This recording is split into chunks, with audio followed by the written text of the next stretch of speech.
Le grand dialogue. Sigeka Foba. Le grand dialogue de l'émission de débat du studio Tamani sur votre radio. Chenni Beri. Halud Maudi. Chenni Beri. Sigeka Foba. Le grand dialogue. L'insécurité grandissante, les grèves qui se multiplient à travers le pays, le processus de révision constitutionnelle relancé, le décès du comédien Michel Sangaré, le forum de la presse se penche sur ces différents sujets ce soir avec comme invité Lamfia Sinaba de l'éveillinfo.net, Badou Escoba du Carrefour, Boubacar Païtao du journal Aujourd'hui et Bandjougou Dante de la radio Sania de Ségou. Je suis Mohamedou Touré, chers invités, chers auditeurs et téléspectateurs, bonsoir et bienvenue. Le grand dialogue. À vous, Bandjougou Dante. Aujourd'hui, quand on voit l'évolution de la situation sécuritaire du pays, y a-t-il un endroit au Mali où le citoyen peut se sentir en sécurité?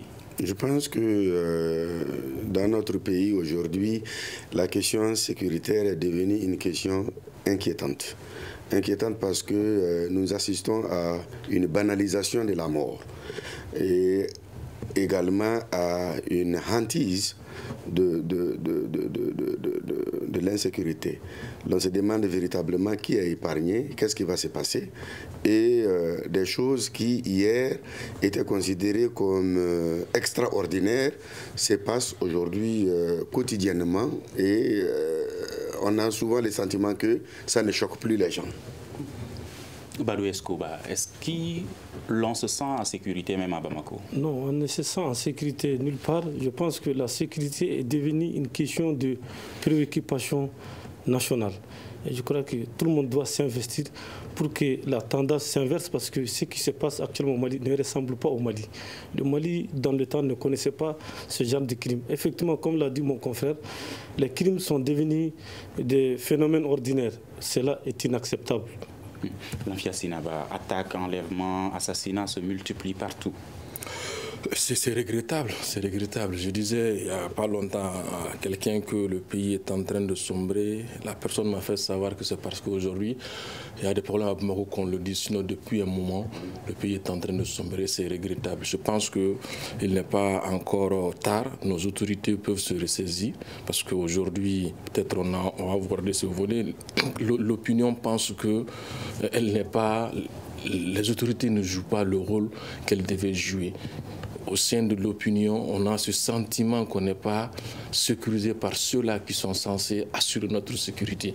Et c'est vraiment quelque chose de très, très inquiétant dans un pays comme le nôtre, dans la mesure où, quand on continue comme ça, les gens auront tendance à se rendre justice. Ce qu'on voit d'ailleurs, même si ça n'a pas atteint un certain niveau. Il y en a même qui vont jusqu'à, par rapport aux tueries, à l'application de la charia. Il y a même un mouvement qui est en vue, en gestation, dans ce sens-là, pour l'application de la charia. Je pense que dans un pays laïque, un pays démocratique comme le nôtre, aller vers l'application de la charia, ça peut aussi aboutir à d'autres situations qui ne sont pas de nature à nous reconforter dans notre situation actuelle. Donc je pense que le gros du problème, c'est vrai, on va dire qu'il faut une sensibilisation, une implication de la part des soucis, de la société civile, de la population.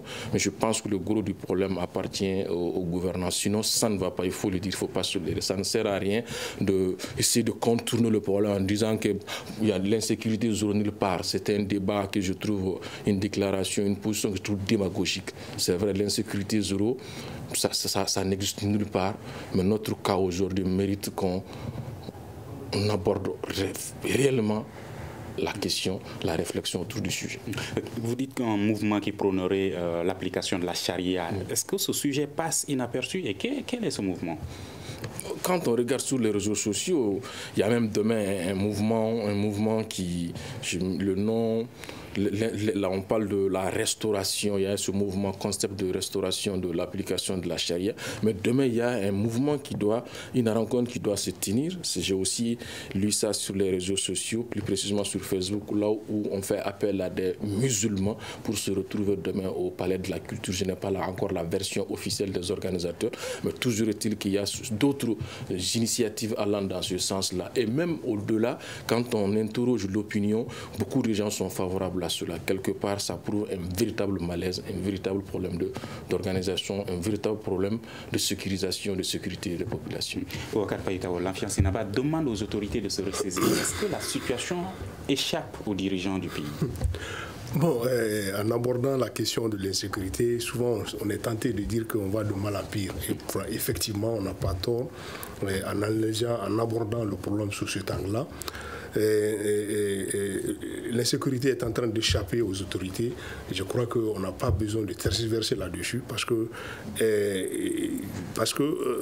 si on se rappelle en 2012, on ne parlait que du Nord, hein, mais maintenant on a tendance à oublier même le Nord parce que le centre et le Sud deviennent plus que le Nord. Donc maintenant la situation va de mal en pire. Donc maintenant, je voudrais juste dire à l'AFIA que le rassemblement qui est prévu demain, ça n'a rien à voir avec l'application de la charia.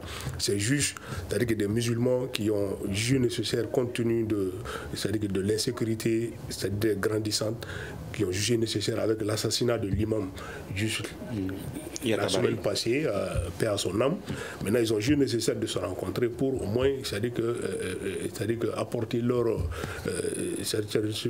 contribution voilà, par rapport à la question sécuritaire. Je crois que ça n'a rien à voir, avec l'application de la charia. Si vous permettez d'ajouter un ça n'a rien à voir avec l'application de la charia. Parce que l'information qui a circulé, il y a deux versions.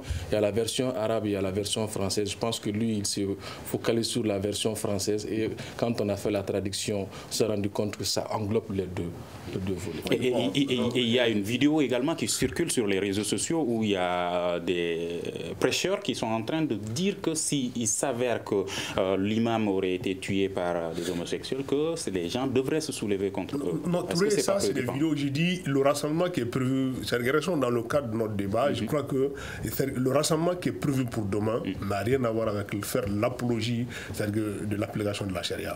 Donc, je rejoins mon confrère, le président, qui dit qu'on a tendance à banaliser. Parce que aujourd'hui, des gens se permettent à visage découvert de faire l'apologie de crimes et rien.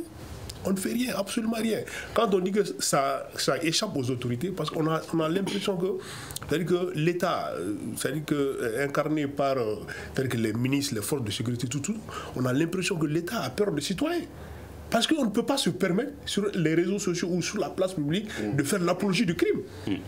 Normalement, ce dernier doit être interpellé, c'est-à-dire qu'il servira d'exemple pour les autres. Mais si on laisse les gens faire, on a l'impression qu'on est dans un état où tout est permis. C'est-à-dire qu'à partir du moment où on a la voix, on peut dire tout ce qu'on veut et rien ne s'y passe. Maintenant, on assiste à des situations comme ça. Voilà.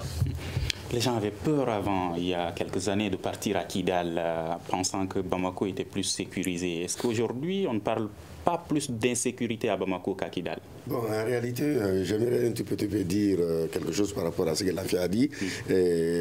L'appel à l'instauration de la peine de mort n'est pas la charia.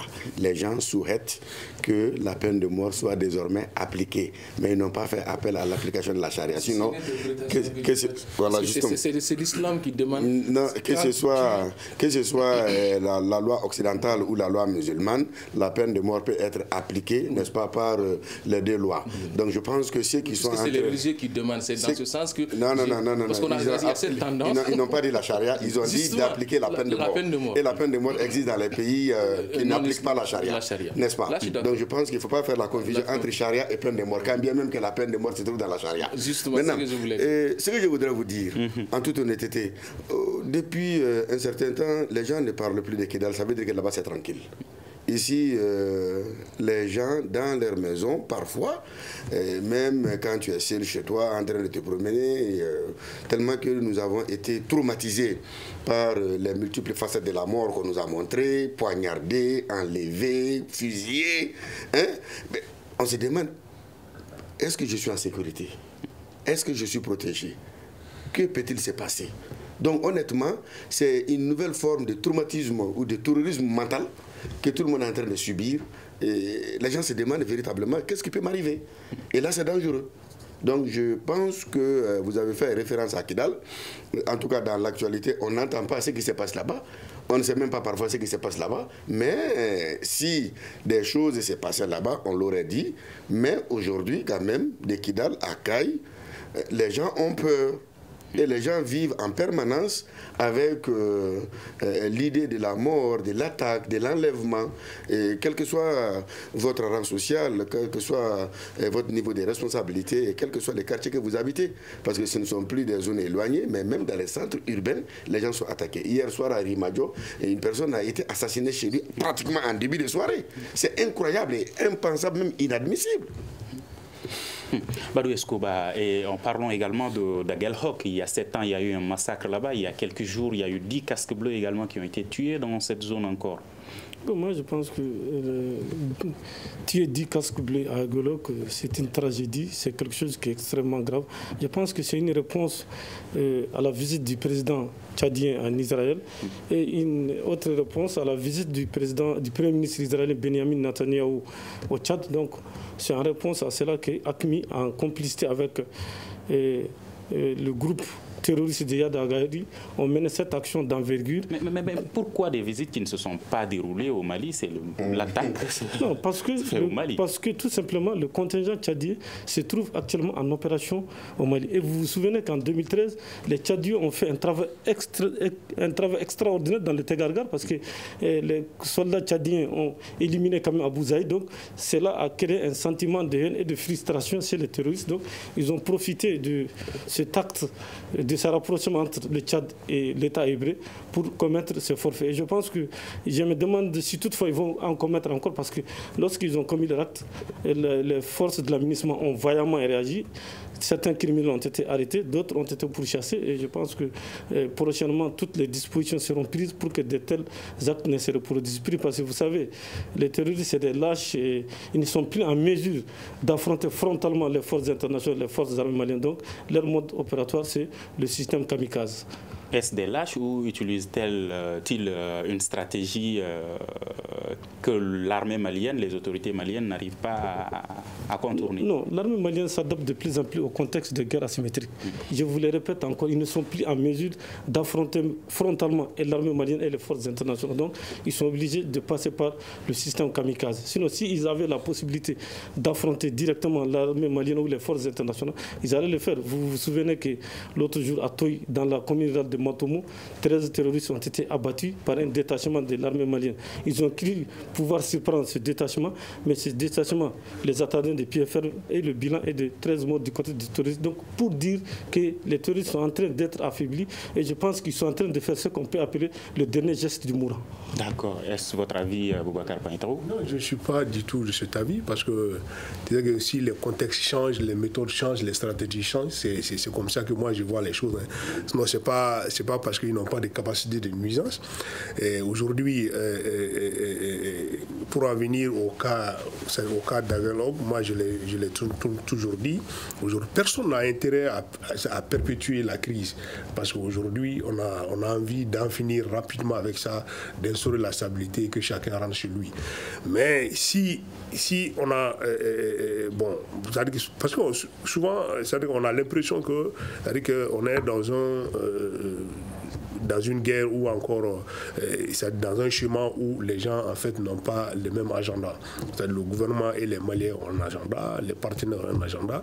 Maintenant, il faudrait que l'agenda, c'est-à-dire que le plus plausible pour moi, c'est qu'on aille rapidement à la résolution définitive de ce conflit, parce que combattre l'insécurité jusqu'à un certain niveau, et dire que voilà, c'est-à-dire que nous, on s'arrête à ce niveau, il faut maintenant entamer d'autres processus, alors que c'est-à-dire qu'il y a encore des poches de résistance dans cette partie, tout le monde le sait. Bon, parce que compte tenu de l'évolution de la situation, maintenant, les terroristes aussi en face ont changé de stratégie. C'est comme ça que moi je vois les choses. Non, c'est pas parce que ils ont été affaiblis, c'est pas parce que qu'ils n'ont plus de force. Non. C'est-à-dire qu'ils ont changé de stratégie en fonction de l'évolution de la situation. Parce que aujourd'hui, eux aussi, ils sont dans la logique c'est-à-dire que le conflit s'inscrit dans la durée, c'est-à-dire que dans l'enlisement. Maintenant, eux aussi, ils vont inscrire leur action dans l'enlisement. C'est comme ça que moi je vois les choses.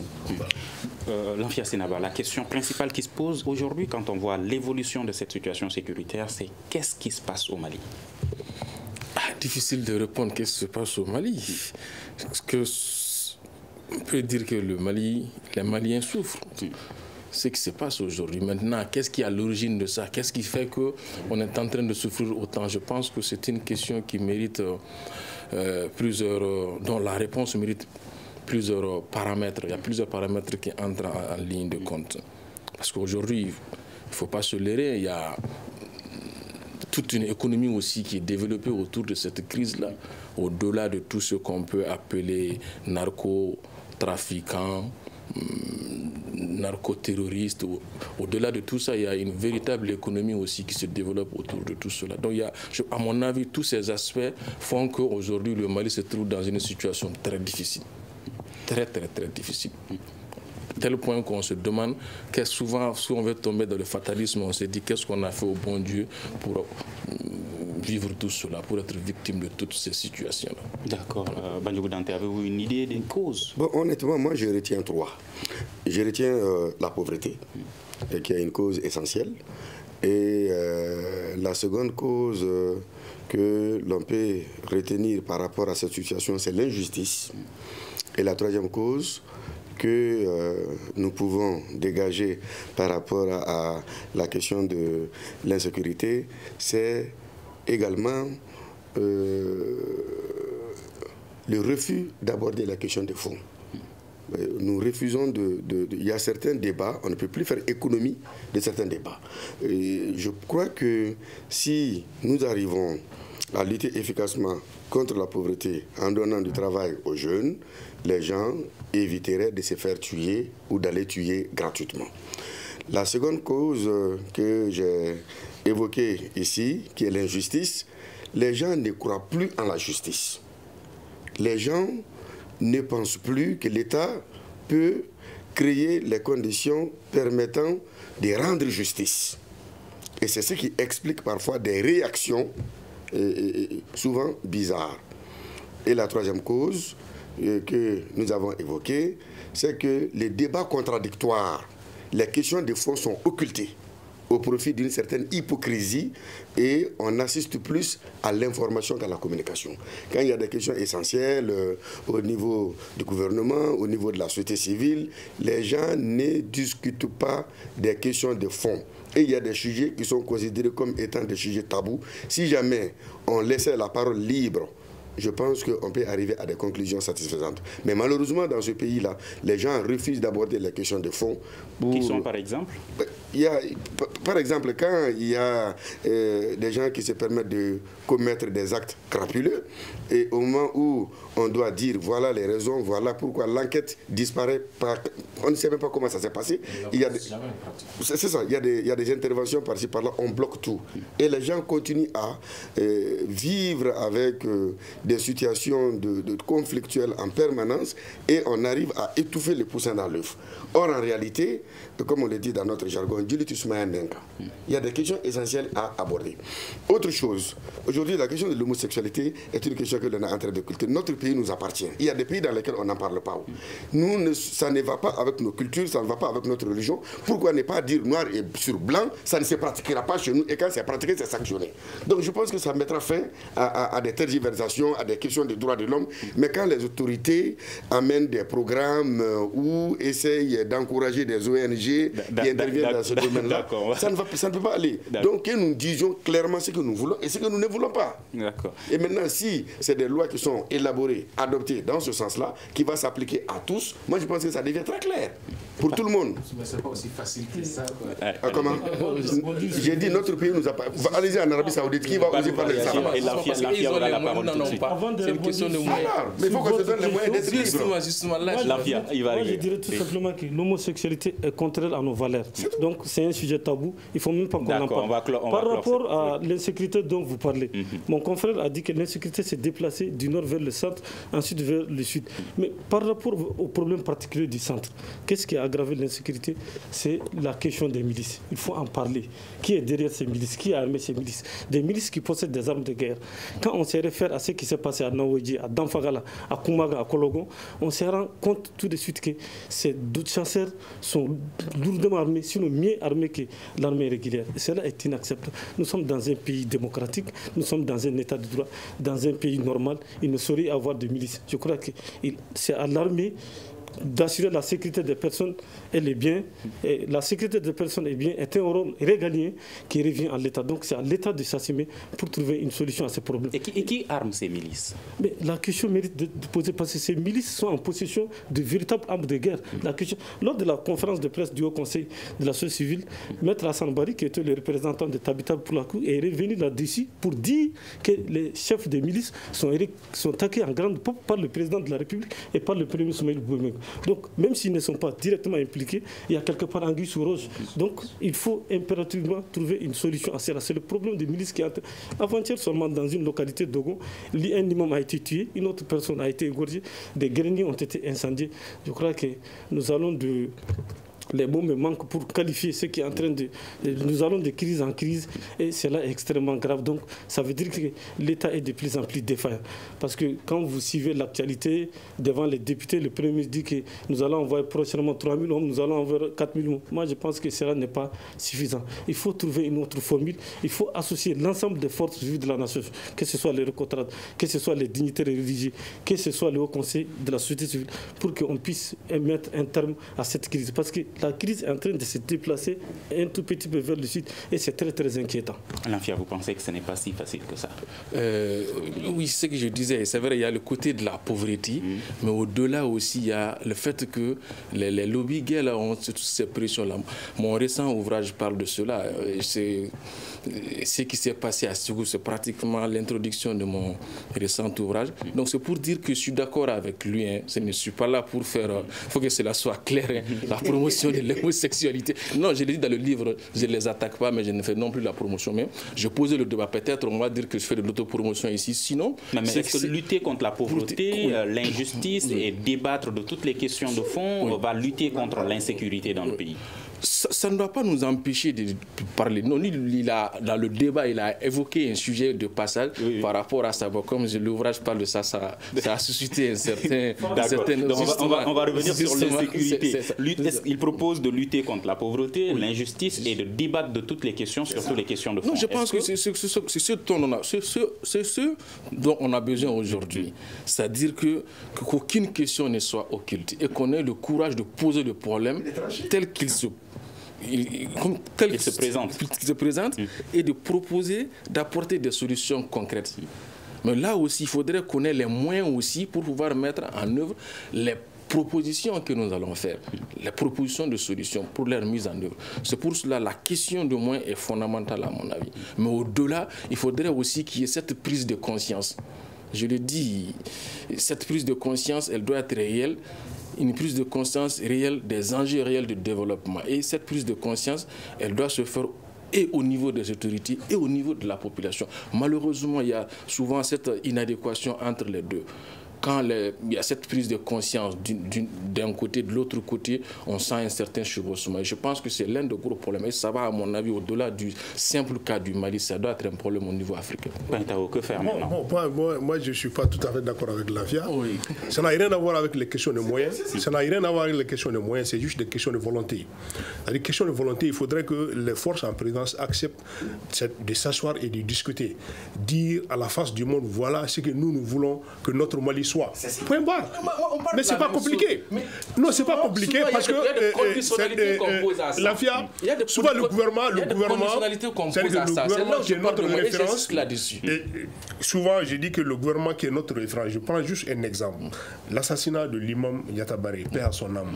Le communiqué qu'on a attribué au ministère de la Sécurité, qui parle d'assassinat du fils de l'imam Yatta Baré. C'est-à-dire que dans le communiqué, on sent déjà qu'il y a l'intention d'atténuer, en fait, c'est-à-dire que la question. C'est vrai que son père était imam, mais lui-même, il est imam. Mais pourquoi faire référence à son père qui est décédé en 93, il y a 26 ans? C'est-à-dire qu'il y a une volonté d'atténuer pour dire que non, ce n'est pas l'imam, c'est le fils de l'imam. Parce qu'en disant que c'est l'imam qui a été assassiné, imaginez un peu la portée. Mais si c'est le fils de l'imam, on a tendance à négliger, non, comme c'est le fils de l'imam. Oui, non. Un moyen également de stabiliser, d'empêcher... Non, il faut dire les choses telles qu'elles sont. C'est l'imam. C'est l'imam qui a été assassiné. Le père dont on fait allusion est décédé en 93, il y a 26 ans. Certainement, celui-là même qui a rédigé le communiqué, c'est-à-dire que n'était pas ici. Maintenant, il faut qu'on soit clair. Il faut qu'on soit clair. Si on veut aujourd'hui, c'est-à-dire dans les coulisses, si on est avec nos partenaires, ils disent que nous, on ne sait pas ce que vous voulez. Ça, c'est vrai. Personne ne connaît la position du Mali par rapport à la gestion de la crise. C'est-à-dire que la crise de façon globale. C'est-à-dire que maintenant, la crise depuis 2012, maintenant, les antécédents, c'est-à-dire que les ramifications, c'est-à-dire que ça, c'est l'insécurité dont nous vivons. Et aujourd'hui, je vous donne juste un exemple. C'est-à-dire qu'en 2012, juste après le coup d'État, c'est-à-dire que tout le monde avait peur, les braquages à main armée, c'est-à-dire qu'il a considérablement diminué. Parce que même les voleurs en ce moment avaient peur. Parce que juste pour te dire que l'État doit s'assumer. C'est l'État qui doit s'assumer. D'accord. Voilà. Si vous permettez, juste un seul mot par rapport au moins, et je vais en terminer. Dans nos États, ce qui est dramatique, que ce soit au Mali ou ailleurs en Afrique, quand on parle de développement encore, on parle de la déclaration de Paris, une déclaration relative à l'efficacité de l'aide au développement. C'est là où j'insiste beaucoup sur la question liée aux moyens. Il n'est pas dit que tout doit être lié à ça, mais il y a souvent des volontés politiques qui sont là, qui sont affichées. Mais lorsqu'on veut le mettre en œuvre, il y a des questions de moyens qui se posent. L'argent. Jusqu'à ce qu'on va faire des chantages, entre guillemets. C'est là où je dis qu'il nous appartient, nous, Maliens, nous, Africains, de nous donner les moyens qu'il faut pour notre propre développement. Ne pas compter, par exemple, sur l'aide au développement. Je crois que là, on n'a pas besoin de... Il faut que mon frère Lanfia comprenne quelque chose. Nous sommes dans un monde aujourd'hui pluriel et ouvert, tout s'essaie. Nous ne pouvons pas continuer avec cette hypocrisie-là. Si dans les années 90, 91, 92, on pouvait continuer à tromper l'Occident en disant que nous sommes un pays démocratique, nous sommes ouverts, nous faisons la promotion de ceci, cela, aujourd'hui ce n'est plus possible, tout s'essaie. C'est à nous de définir les développements que nous voulons pour nous. Manger bien, se soigner. Maintenant, l'argent là, c'est un matériel. Maintenant, question de moyens. Mais en réalité, il faut que nous nous affirmons, nous sommes ceci. Nous voulons que nous soyons comme ça. Nous acceptons ça, nous n'acceptons pas ça. Ça, ce n'est pas un problème de moyens. Ça, c'est notre identité et notre dignité. D'accord, abordons maintenant. C'est ce que nous voulons pour nous-mêmes. Maintenant, si on veut continuer à se développer comme l'autre le veut tout en prétendant avoir son argent, il va nous poser des conditions. Mais sur ces conditions-là, il faut se défaire de cette aide-là. Voilà. Et si ça continue à D'accord, on va aborder le second sujet de ce débat qui est les grèves des enseignants et les grèves également des cheminots. Badou Escobar. Bon, je vais parler spécifiquement du cas de la grève des cheminots. C'est quelque chose qui est en train de nous sidérer tous. Des gens qui ont loyalement servi l'État, des aiguilleurs qui ont risqué leur peau, que l'État refuse de les payer. Vraiment, c'est quelque chose qui est extrêmement grave parce qu'il y a eu un accord entre le Sénégal et le Mali. C'est Maman Dianta qui l'a dit. Et le Sénégal et le Mali ensemble ont accepté, n'est-ce pas, de payer ces cheminots. Le Sénégal a rempli sa part du contrat, le Mali non. Et les cheminots ont entamé une grève de la faim depuis combien de mois. Et l'État ne se soucie pas du tout d'eux. Et c'est quelque chose que nous déplorons parce que si un vagabond de la SEMA tire une balle en l'air, tout de suite l'État grelotte, l'État tremble. Donc il faut que l'État soit équitable entre tous les citoyens. Il faut que les cheminots soient mis dans leurs droits. Et récemment, j'ai appris que l'État a accepté de verser 2 mois de salaire au niveau des banques. Mais les cheminots ont dit que si l'État injecte 2 mois de salaire dans les banques pour eux, et ils n'auront plus rien parce que l'État et les banques vont couper leur crédit parce que les banques n'ont pas pitié. Pour rebondir sur la question spécifique de la grève, entre 2015 et 2019, il y a eu 299 préavis de grève. Et l'État n'a pas du tout bougé le petit doigt. C'est à la dernière minute que l'État voulait réagir. La dernière fois, l'INTEM est allé en grève. Avant la grève de l'INTEM, au lieu que le Premier ministre rencontre l'ensemble des acteurs des centrales syndicales, il a voulu mettre à dos l'INTEM d'abord en dressant Kefi Kanté contre Yacouba Katile, mais ça a mal tourné parce que la grève a été largement suivie. Moi, je pense que si réellement l'État veut trouver une solution à ces problèmes, il ne faut pas déplacer le débat. Il ne faut pas amener le débat sur le plan politique. C'est une lutte syndicale. Une lutte syndicale, quand il y a des négociations, les négociations, c'est entre l'État, les employés et les travailleurs. Et je crois que l'UNTM va saisir prochainement le Bureau international du travail pour mettre en garde le gouvernement, pour dire au gouvernement que quand il y a une lutte syndicale, c'est une lutte syndicale, il ne faut pas déplacer le débat. La lutte syndicale n'a rien à voir avec le débat politique. Voilà. Parlons de la grève des enseignants également. Que vont devenir les élèves aujourd'hui?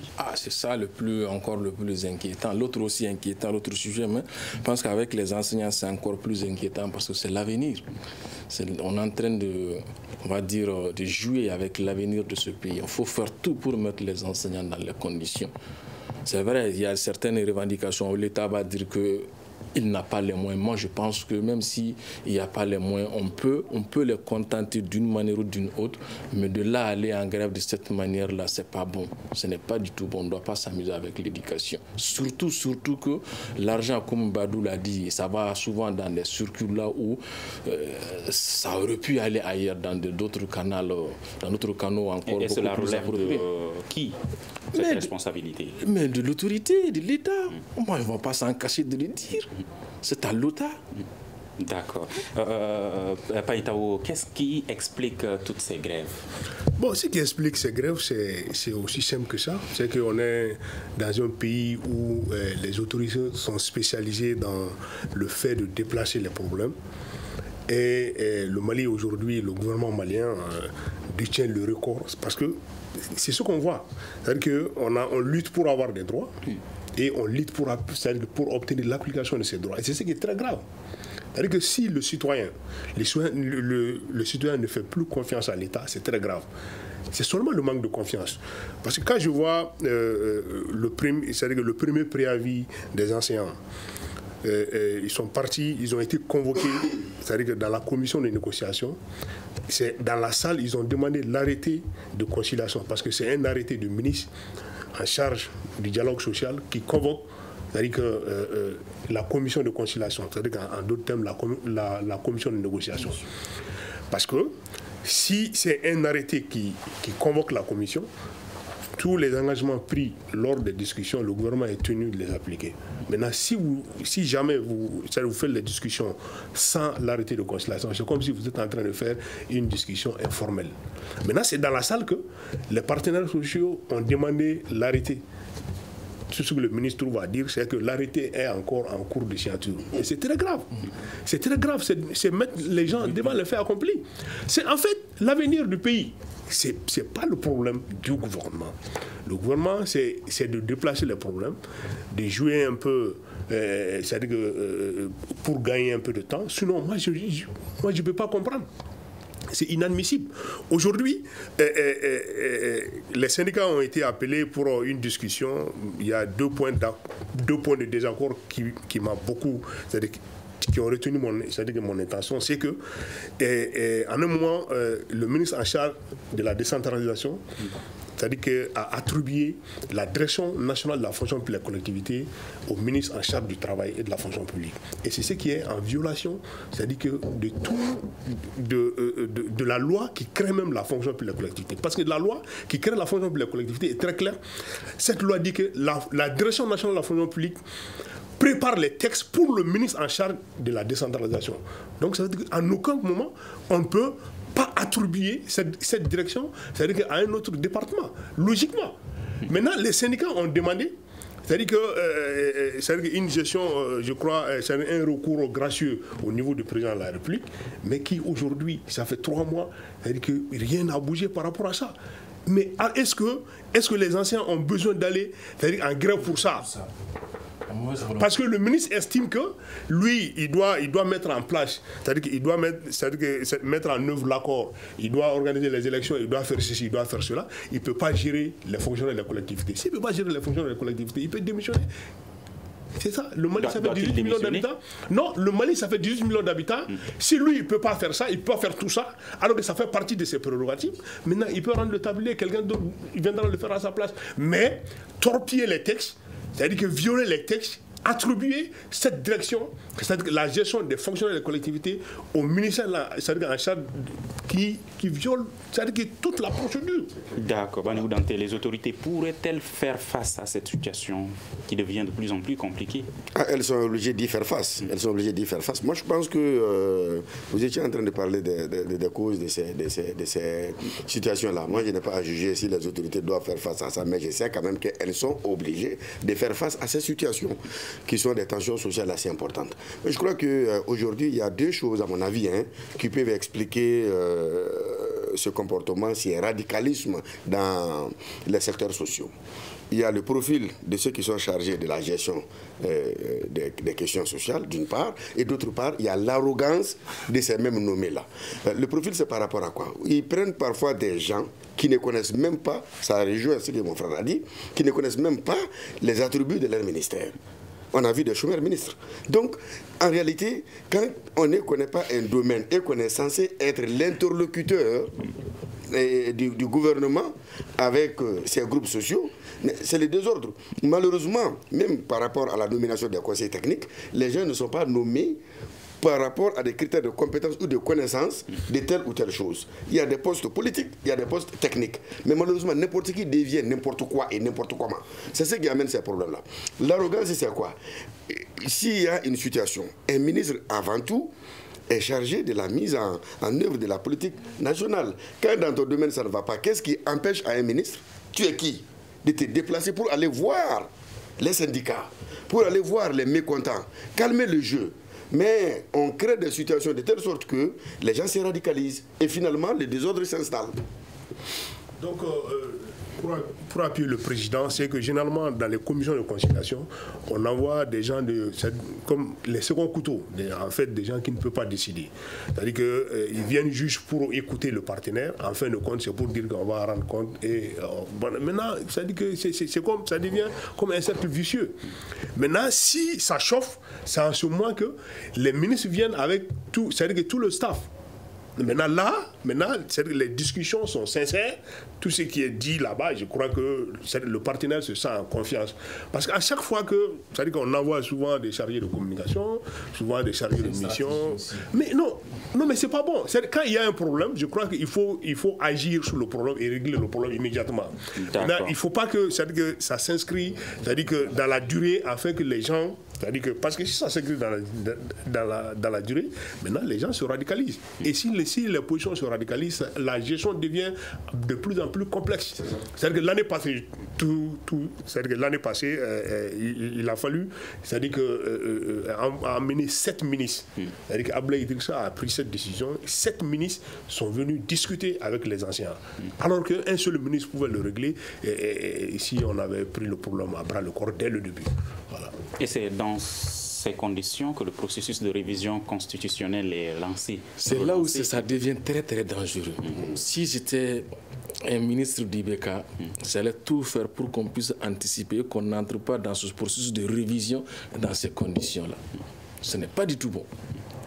Pensez-vous que le moment est inopportun, comme le pense l'ANFIA, Babou? Je pense que le climat actuel est très très délétère pour qu'on parle de référendum constitutionnel. Parce que pour organiser un référendum constitutionnel, il faut une certaine stabilité. En son temps, Manassa Danyogo a parlé d'insécurité résiduelle. Après, elle s'est rendue compte que l'insécurité est réelle parce qu'il y a eu un couac au niveau de son domicile. Donc, elle s'est rétractée pour dire que pour organiser un référendum constitutionnel, il faut réunir tous les ingrédients. Ce référendum constitutionnel ne peut être organisé sans qu'il y ait la sécurité au nord, sans qu'il y ait la sécurité au centre, sans qu'il y ait l'aval de l'ensemble des forces vives de la nation. Quand je dis forces vives de la nation, il faut associer la classe politique, les leaders religieux, les recotrades, le Haut Conseil de la société civile. Donc il faut les associer tous, discuter, échanger pour voir comment on puisse vraiment tenir ces référendums constitutionnels à bonne date pour que personne ne soit frustré. Un comité a été mis en place. Va-t-il réussir sa mission? Bon, il y a des missions qui sont assignées au comité. L'objectif de ce comité, ce n'est pas d'organiser les référendums. L'objectif du comité, c'est de mener la réflexion pour arriver, n'est-ce pas, à des réformes. Moi, je pense que le comité n'est pas là pour exécuter, à mon avis, l'organisation de... La finalité, c'est ça. Non, bon, en tout cas, ils sont là. Il y a déjà ils vont une partie le de la société civile qui regrette que les jeunes ne soient pas représentés dans ce comité. De toute façon, moi je pense qu'il faut croire en ceux qui sont choisis. On considère que on ne peut pas nommer tout le monde, on ne peut pas choisir tout le monde. Ceux qui sont pris, on peut leur faire confiance en estimant qu'ils vont réfléchir. Et maintenant, le travail de réflexion sera suivi naturellement de la pratique même de la mise en application du processus des réformes constitutionnelles. Ils sont là pour réfléchir, ils vont bien réfléchir. Mais moi, je crois que personne ne dit aujourd'hui qu'il n'est pas opportun. Bon, une révision constitutionnelle s'impose. Mais le contexte dans lequel nous sommes, un référendum exige avant tout un consensus national. Mais à partir du moment où une écrasante majorité de la population, se reconnaissant dans des acteurs politiques, ne reconnaissent même pas la légitimité du président élu. Deuxièmement, un front social en ébullition. Troisièmement, l'insécurité grandissante, les fiascos électoraux de la présidentielle. Est-ce que toutes ces conditions actuelles permettent d'organiser un référendum? Voilà la grande question que moi je me pose. Parce que c'est avant tout la loi fondamentale du pays qui doit être changée, n'est-ce pas? Paintao, une révision constitutionnelle s'impose, c'est ce que disent beaucoup de personnes, mais est-ce qu'elle est indispensable pour la stabilisation du pays en ce moment? Bon, moi c'est-à-dire que la stabilisation du pays et la révision constitutionnelle, pour moi, c'est vraiment ces deux choses qui n'ont rien à voir l'une avec l'autre. Parce que la stabilisation du pays, c'est ce qu'on a dit. Il faut avoir une volonté de ce que nous voulons que notre Mali soit.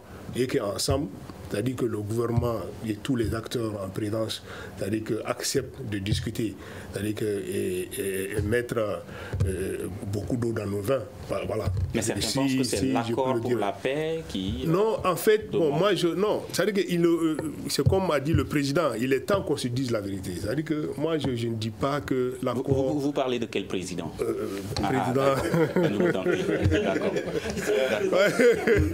D'accord.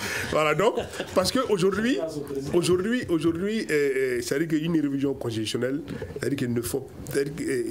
On est avec le Front social, le gouvernement prend un décret pour nommer... C'est comme si, c'est-à-dire que faites ce que vous voulez, nous, on continue notre petit bonhomme de chemin. Et ça ne marchera pas. Et ça ne marchera pas, parce que, c'est-à-dire qu'une révision constitutionnelle doit d'abord être inclusive. Tout le monde doit se sentir concerné là-dedans.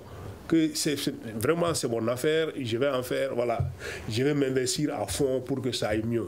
Maintenant, si déjà, c'est-à-dire que des gens, c'est-à-dire que des personnes, et non des moindres, sentent qu'ils sont exclus du processus, maintenant la finalité, c'est qu'on va faire, c'est-à-dire que face à une concertation, comme on a fait l'année passée, c'est-à-dire qu'en Abana, c'est comme ça, c'est clair.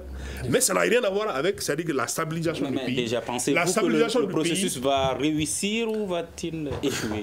Encore. Mais si ce n'est pas inclusif, ça va échouer. Je ne suis pas un oiseau de mauvaise augure, mais si ce n'est pas inclusif dès le départ, ça va échouer. Même si c'est inclusif, tant que la situation, la tension sociale est rien, c'est ça encore plus grave. Maintenant, les gens ont des revendications suspendues, le gouvernement n'arrive pas à les satisfaire, vous venez nous imposer autre chose. Le NTM, ça ne va pas, les enseignants, ça ne va pas. Il n'est pas exclu qu'il y ait un anti-Abana bis. 3, sans compter le fait qu'il n'y a pas de consensus autour de ça. Voilà. Je pense que ça mérite beaucoup de réflexion. Parce que tout est possible. 2 minutes, c'est ce qui nous reste. 30 secondes pour chaque invité pour réagir par rapport au décès du comédien Michel Sangaré. À vous d'abord, Boubacar Paintao. Bon, réagir, je vais juste présenter mes condoléances à la famille. Est-ce une perte pour le Mali? Mais évidemment, c'est une perte pour le Mali. Parce que vu le rôle qu'il a joué avec Guimard National, c'est une énorme perte pour le Mali. Et vraiment, je présente mes condoléances les plus attristées à la famille de l'illustre disparu. Les jeunes comédiens pourront-ils suivre leur exemple? Je pense qu'ils en ont conscience à travers leurs témoignages qu'on a vus par-ci, par-là. Je voudrais aussi présenter mes excuses, toutes mes condoléances à la famille de l'illustre disparu. Surtout pour ses talents. Parce que récemment, il y a quelques mois, je suivais une chaîne On a fait un sketch par rapport à l'argent. Michel nous a fait rire avec ça quand on était adolescent il y a un quart de siècle. C'est récemment que dans un pays voisin qu'on commence à faire rire avec les gens. Je pense que c'est quelqu'un qui était vraiment très très doué. Il mérite notre... Des comédiens doués. Est-ce que le transfert de compétences a été une réussite quand on voit l'évolution de l'art, de la comédie au Mali? Chacun a le fruit de son époque. Michel l'a vécu.